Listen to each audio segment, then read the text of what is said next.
saja ya. Jadi memang masalah Trinitas ini saudara, masalah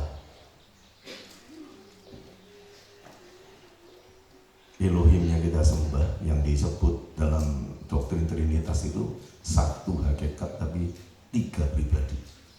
Jadi satu hakikat tiga pribadi ini yang seringkali justru membingungkan ya. Bagaimana mungkin satu hakikat atau esensi tapi pribadinya ada tiga. Dan ketiga pribadi itu Bapa, Anak, Roh Kudus itu semuanya tidak sama. Bapa bukan anak, Bapa bukan Roh Kudus, Roh Kudus bukan anak, Roh Kudus bukan Bapa, anak bukan Bapa, anak bukan Roh Kudus. Itu jadi bingung orang.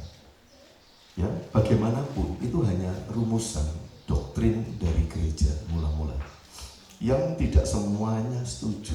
Itu oleh Tertullianus ya. Untuk yang lain-lain mereka nggak setuju. Jadi bapak gereja itu kan banyak. Nah, tetapi ada yang diikuti secara banyak begitu saudara ya. Jadi tapi tetap itu menjadi perdebatan sampai hari ini. Nah, saya sendiri tidak suka memakai istilah pribadi untuk Elohim ya. Karena bagi saya pribadi atau person itu adalah makhluk ciptaan ya, itu manusia. Binatang juga nggak bisa disebut pribadi, tumbuhan juga nggak bisa. Itu hanya untuk manusia ya. Bahkan untuk malaikat saya tidak suka menyebut pribadi ya. Malaikat itu roh-roh yang melayani begitu.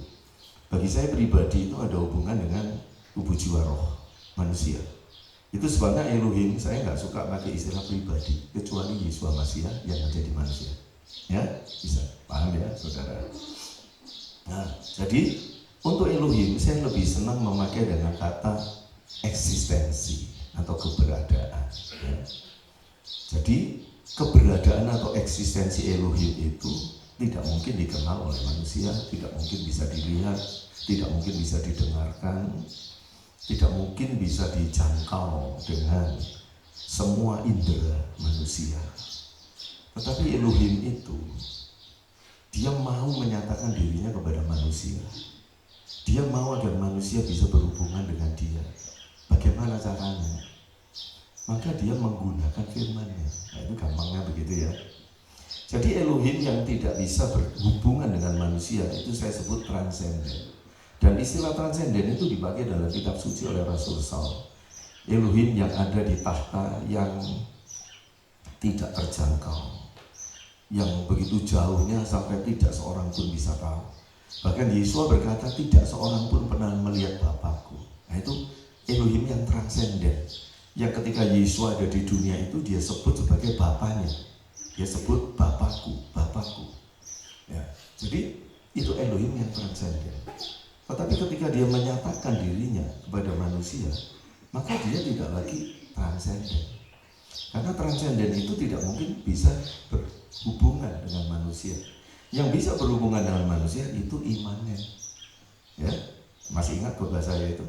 Imanen. Dari kata itu ada Immanuel, Elohim ada di antara kita. Imanensi, keberadaannya itu nyata ya.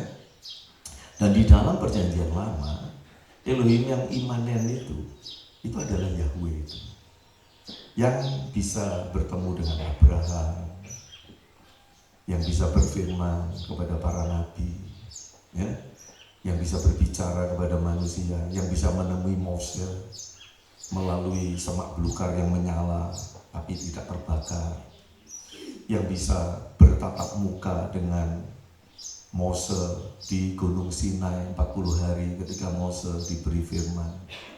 Nah, itu adalah Elohim yang imanen. Itu Yahweh itu. Nah, dia adalah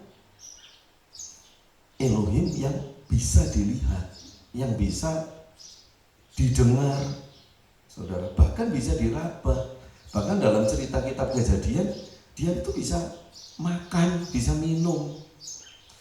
Tetapi di dalam perjanjian lama, Elohim yang bisa dilihat yaitu Yahweh itu hanya penampakan seketika saja. Itu disebut dalam teologi sebagai teofani, jadi theos epimania. Jadi penglihatan atau sesuatu penampakan tentang theos atau Tuhan atau Elohim. Jadi Elohim yang bisa dilihat. Nah, jadi Yahweh itu kadang-kadang bisa dilihat, tapi sering nggak bisa dilihat juga, karena dia belum menjadi manusia. Dia sang firman. Nah, jadi seluruh firman yang ada, nabi-nabi ditemui oleh Yahweh. Yahweh berkata kepada mereka, itulah sang firman, Elohim yang imanen, Elohim yang ada di antara manusia. Nah, lalu yang ketiga adalah roh Elohim. Nah, roh Elohim itu apa?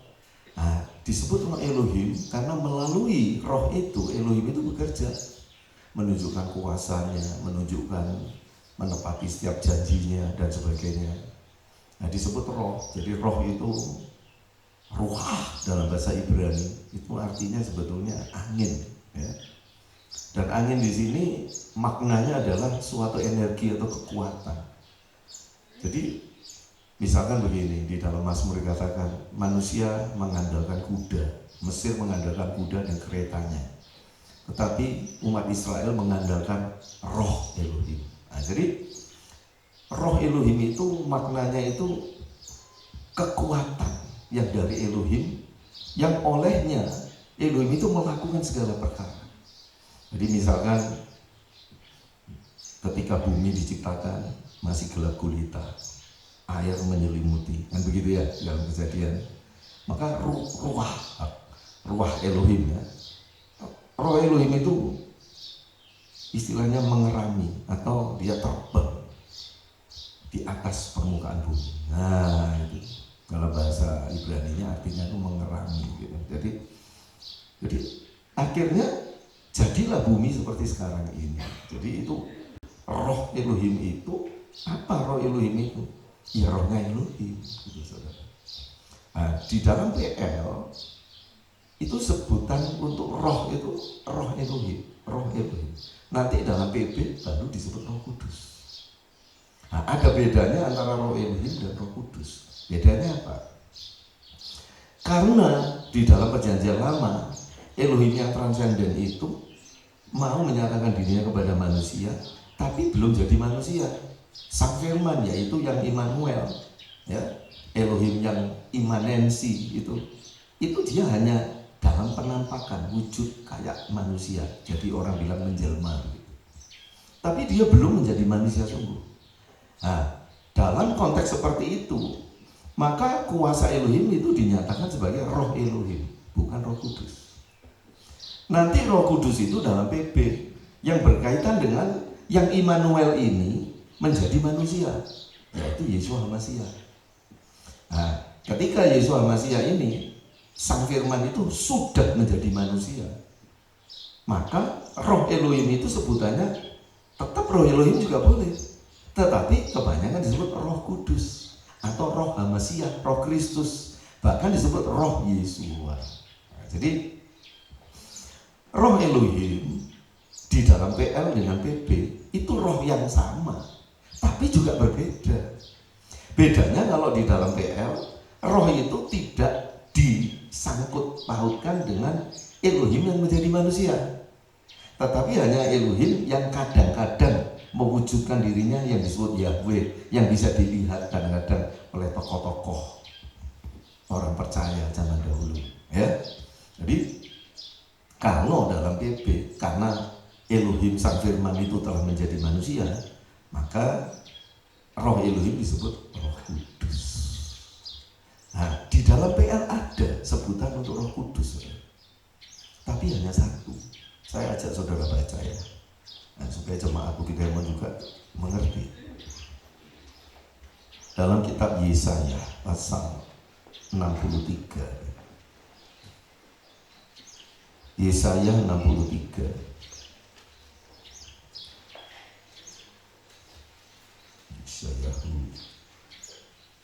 Ini satu-satunya ayat dalam Perjanjian Lama atau Tanakh yang menyebut roh Elohim itu dengan Roh Kudus.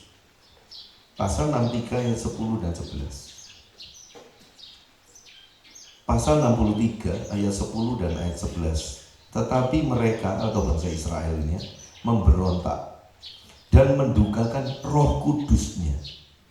Maka Elohim berubah menjadi musuh mereka dan ia sendiri berperang melawan mereka. Lalu teringatlah mereka, bangsa Israel ini, kepada zaman dahulu kala, zaman Mose hambanya itu. Di manakah dia yang membawa mereka naik dari laut bersama-sama dengan penggembala kambing dombanya? Di manakah dia yang menaruh Roh Kudusnya dalam hati mereka? Ya, jadi perhatikan, ayat-ayat ini menjadi acuan dari Rasul Saul ketika dia berbicara kepada jemaat tentang jangan mendukakan Roh Kudus. Pernah baca ayat itu dalam Perjanjian Baru? Jangan mendukakan Roh Kudus. Itu dia mengacu pada ayat ini, Yesaya 63. Ini satu-satunya dalam tanah atau Perjanjian Lama kalau Roh Elohim itu disebut Roh Kudus. Tetapi saudara lihat di sini bahwa ini ada hubungannya dengan Mose. Ini ada hubungannya dengan perjalanan umat Israel keluar dari Mesir. Dan Mose ini adalah tipologi dari Yeshua HaMasyiah yang membawa umat manusia ke negeri perjanjian. Jadi bahkan di dalam tanah atau PL, sebutan Roh Elohim itu dengan Roh Kudus itu tetap berhubungan dengan sesuatu yang bersifat eskatologi yang akan terjadi kelak, nubuatan yang akan digenapi di dalam Yeshua HaMasyiah. Ya. Dan di dalam tanah ini, saudara baca Yesaya ini, dikatakan bahwa Roh Kudus ini sudah diletakkan di dalam hati bangsa Israel. Nah, itu benar, tetapi tidak permanen, saudara. Itu sebabnya saya katakan kalau Roh Kudus itu dalam PP itu permanen. Aku akan menyertai kamu selama-lamanya. Rohku akan kuberikan padamu, tinggal beserta kamu sampai kesudahan zaman. Nah, tetapi zaman di Israel ketika keluar dari Mesir, itu Roh Kudus dicurahkan dalam hati mereka, tapi belum permanen. Mengapa belum permanen? Karena Sang Firman belum permanen juga menjadi manusia. Bisa ngerti? Nanti di dalam PP ketika Sang Firman itu menjadi manusia, dan saudara perhatikan bahwa Yeshua, Sang Firman yang adalah menjadi manusia itu tidak pernah tidak menjadi manusia. Artinya sekali dia menjadi manusia, selama-lamanya dia tetap manusia. Nah, ini keunikan dari doktrin Kristen tentang juru selamat. Ya, jadi Yeshua itu sekali dia manusia, ya manusia terus. Ya, dia punya tubuh yang sudah disempurnakan. Tulangnya tidak hilang. Jadi itu sebabnya Yeshua itu matinya nggak dibakar toh. Ya betul nggak? Sedangkan dikubur aja tulangnya belum hancur, hanya 3 hari lah. Lalu dia bangkit. Jadi bangkitnya itu tulangnya ya tulang yang ada, dagingnya ya daging yang ada itu, tapi diubah menjadi mulia, sempurna.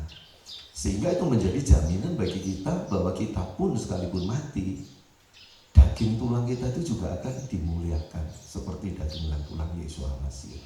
Nah, jadi saudara, saya itu tidak mau orang Kristen itu terjebak dalam perdebatan yang konyol tentang Trinitas.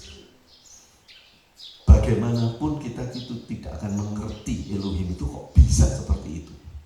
Ya, perhatikan ya. Akal budi kita itu tidak mungkin bisa dipuaskan dengan penalaran apapun, penjabaran apapun tentang Elohim. Mau Trinitas, mau Duanitas, mau Satunitas atau Oneness, tetap tidak bisa dipuaskan.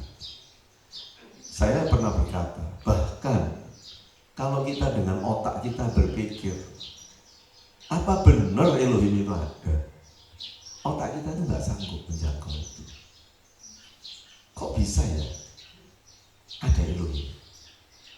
Dia itu dari mana? Loh, mikir gitu aja nggak sulit kan? Betul nggak?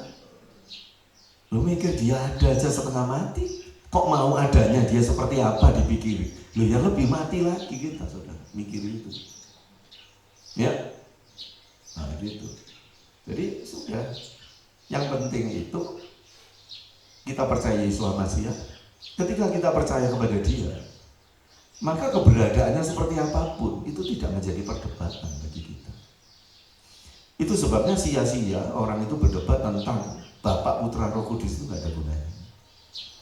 Ketika seseorang percaya kepada Yesus Masih adalah Elohim, Juru Selamat, Sang Firman yang menjadi manusia, maka hubungannya dengan Bapaknya, Roh Kudus dan sebagainya itu tidak penting bagi kita. Tidak penting. Karena apa? Kekristenan itu adalah kristosentris. Kekristenan itu berpusat pada Yesus Hamasiah, bukan berpusat pada Roh Kudus atau kepada Bapa transenden, bukan. Kekristenan itu berpusat pada Kristus atau Masiah. Itu sebenarnya disebut Kristen, pengikut Kristus. Kita tidak disebut pengikut Roh Kudus atau pengikut Bapa transenden, tidak.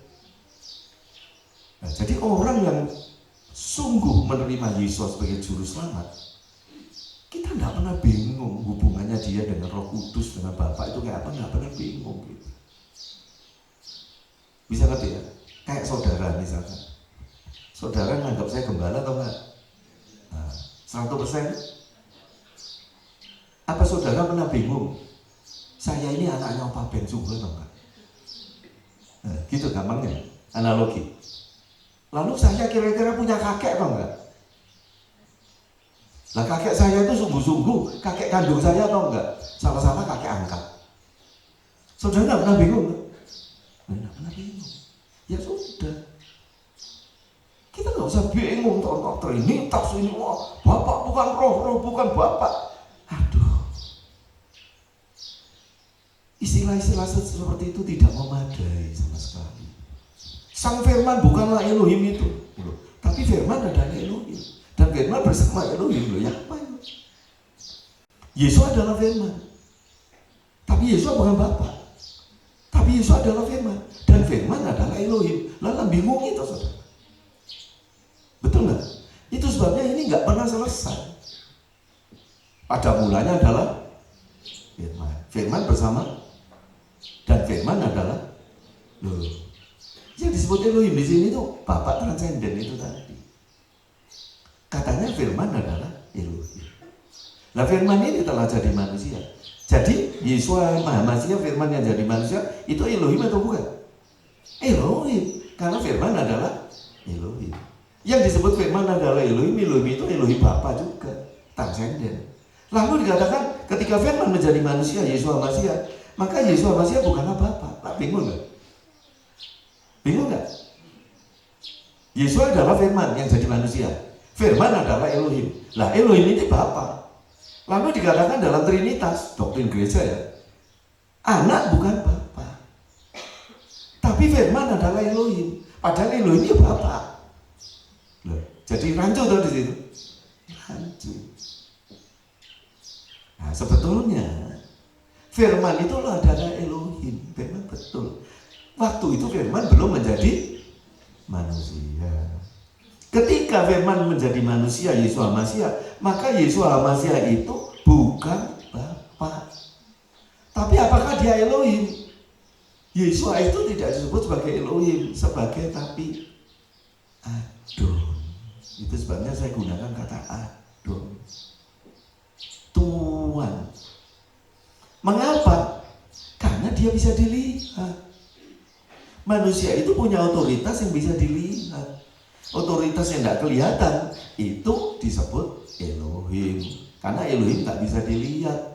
Tetapi ketika kita memiliki otoritas yang bisa kelihatan, maka itu disebut Adon. Dalam bahasa Yunani kurios. Nah, kurios itu unik sekali. Di dalam bahasa Indonesia diterjemahkan dengan Tuhan. Itu sebetulnya tidak tepat. Kurios itu dalam pemakaian orang Yunani itu bisa mengacu kepada Tuhan yang tidak kelihatan, juga bisa mengacu kepada kaisar, kepada raja, kepada bos-bos, majikan yang sangat dihormati. Itu juga disebut kurios. Nah, di dalam pemahaman Kristen, karena Yesua itu adalah Elohim yang menjadi manusia, maka dia adalah Tuhan. Bukan sekedar Tuhan. Itu sebabnya PB memakai kata Tuhan. Tapi kata Tuhan dengan Tuhan itu beda dalam bahasa Indonesia. Sedang dalam bahasa Yunani, Tuhan atau Theos dan Tuhan itu bisa sama. Pemakaiannya bisa sama kepada dua pribadi. Manusia yang adalah Tuhan atau Tuhan yang sang pencipta. Dan itu penggunaannya dengan kata kurios. Nah, tapi padanan kata kurios itu dalam bahasa Indonesia tidak ada. Dalam bahasa Indonesia itu kalau Tuhan ya Tuhan, manusia. Bahasa Inggris juga sama. Bahasa Inggris memakai master atau lord. Lord itu Tuhan, bukan Tuhan. Nah, tetapi orang Inggris kalau ngomong lord itu bisa manusia juga bisa Tuhan. Mirip dengan kurios. Itu saudara. Tapi bahasa Indonesia tidak. Kalau Tuhan ya Tuhan, kalau Tuhan ya Tuhan. Nah, itu sebabnya saya kurang setuju dengan pemakaian bahasa Indonesia yang menyebut Yesus itu Tuhan, Tuhan, Tuhan gitu.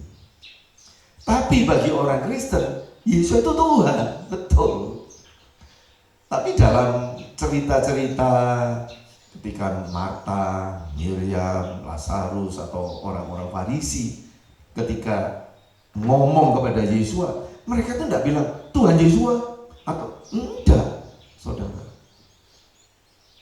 Tetapi dia pakai kata Adon gitu. Kalau bahasa Ibrani-nya itu Adon. Tapi bahasa Yunani-nya kurios. Nah, kurios itu bisa dikenakan kepada manusia yang dihormati gitu ya.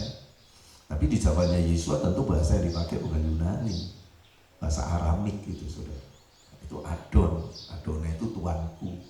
Jadi kata Adon itu bukan Tuhan, tapi Tuhan. Gitu. Karena orang-orang Yahudi itu kalau menyebut Yahweh itu dia takut. Nama itu sangat sakral, disakralkan. Sehingga dia sebut Adonai atau Tuanku. Begitu, saudara. Ya. Nah, kalau Benyamin Netanyahu hari ini nggak nyebut Adonai, nggak nyebut Yahweh, nyebut Hashem. Sang nama atau nama itu. Ya. Itu orang Yahudi itu sampai sekarang itu kebanyakan yang Yahudi bukan Kristen ya, Yahudi yang memang Yudais itu nyebut Yahweh itu dengan Hashem. Jadi kalau saudara memperhatikan berita tentang perang Israel itu dengan Iran, dengan Yaman, dengan Hamas, itu dia bilang Hashem akan menolong kita. Gitu ya. Benyamin Netanyahu mesti ngomong gitu, Hashem akan menolong kita. Kita pasti menang, Hashem menolong kita, gitu ya. Jemaat ada yang tanya. Ini saya jawab, itu subscriber. Tapi mungkin saudara juga ada yang kurang mengerti, boleh tanya. Karena sudah selesai, saya terangkan tentang ini. Jadi saya nggak suka pakai istilah satu hakikat tiga diri, satu hakikat tiga pribadi. Hakikatnya satu, yaitu Elohim atau Tuhan. Tapi terdiri dari tiga pribadi. Itu saya nggak suka. Karena dia bukan pribadi. Dia itu eksistensi, keberadaan. Eksistensinya seperti apa? Saya hanya tahu dia itu manusia sama seperti kita di dalam Yesus Al-Masih. Nah, itulah Elohim yang disembah oleh orang Kristen. Elohim yang punya wujud manusia sejati di dalam Yesus Al-Masih. Karena dia menjadi manusia, maka dia bisa merasakan apapun yang dirasakan manusia. Dia menjadi manusia itu karena untuk merasakan semua apapun yang kita rasakan, termasuk dosa-dosa kita, sakit penyakit kita, penderitaan kita, sukacita kita, apapun keputusasaan kita, apapun. Kalau dia nggak jadi manusia, dia nggak pernah mengerti apa yang dirasakan oleh manusia. Karena malaikat itu tidak pernah menjadi manusia, maka malaikat itu tanda petik ya, nggak punya perasaan. Malaikat itu kalau saudara sedih, dia nggak bisa sedih. Kalau saudara senang, dia melihat aja, lapo kok nguyang-nguyang. Malaikat itu karena tidak pernah menjadi manusia, dia tidak tahu emosinya manusia, perasaannya manusia, dia nggak mengerti. Itu sebabnya kalau malaikat itu diutus menemui Yosua misalkan, Yosua bertemu malaikat perang tempur, mungkin ini Mikael atau anak buahnya Mikael, itu malaikatnya orang Israel. Yosua tanya, kamu lawan atau kawan? Jawabnya, bukan kawan, bukan lawan. Jawabnya enggak mau perasaan. Betul nggak? Enggak ada keperpihakan dia itu kepada manusia. Dia itu nggak bisa berempati dengan manusia, malaikat itu nggak bisa. Kamu kawan apa lawan? Ya kawan lah, wong aku diutus sama Elohim untuk nolong kamu kok. Nah, kita kan maunya jawabnya gitu ya. Tapi dia bilang bukan kawan, bukan lawan. Terus apa kon itu? Ya aku ini utusan, malah itu utusan. Ya aku ini utusan Elohim. Nah, kenapa kamu diutus ke sini? Ngawasi kamu. Ya aku disuruh nolong, tapi aku sendiri secara pribadi aku melakukan ini bukan karena kamu. Aku lakukan ini karena aku diperintah. Ngerti ya? Ngerti ya? Nah itu. Maka orang Kristen itu dilarang menyembah malaikat. Karena malaikat itu berbuat apapun untuk kita, tapi dia lakukan itu bukan karena dia simpati sama saudara. Jadi jangan coba-coba nyogok malaikat atau berusaha untuk ngambil hatinya malaikat. Karena malaikat melakukan sesuatu apapun untuk kita itu hanya karena mentaati perintah.